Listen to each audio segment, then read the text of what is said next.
मला त्यांना विचारायचं आहे की बाळासाहेबांच्या नंतर मराठी माणसासाठी तुम्ही काय केलं, याचा हिशोब तर द्या, याचा हिशोब द्या.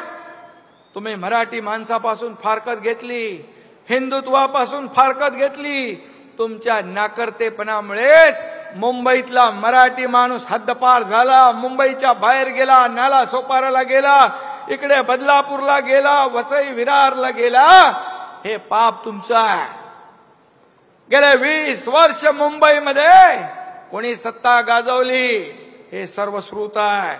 आणि म्हणून आता म्हणतात आम्ही हिंदुत्व सोडलं नाही म्हणता. मला सांगा, हिंदुत्व सोडलं नाही? हिंदुत्व काय टी शर्ट आहे का? घातला, काढला, सोडला?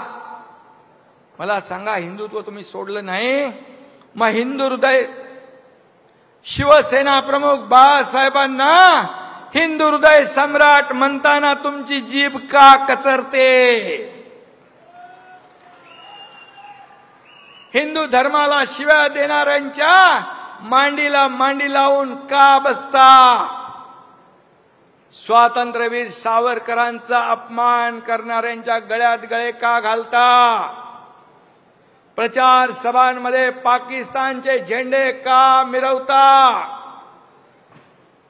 बॉम्बस्फोटातला आरोपी तुमच्या रॅलीमध्ये काय करतो? आणि त्याचबरोबर दहशतवादी याकूब मेमनची कबर का सजवली? हा माझा सवाल आहे.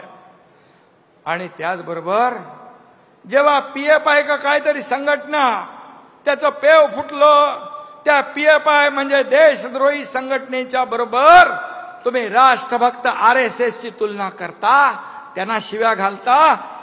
हे कुठलं हिंदुत्व आहे? हे कुठलं हिंदुत्व आहे?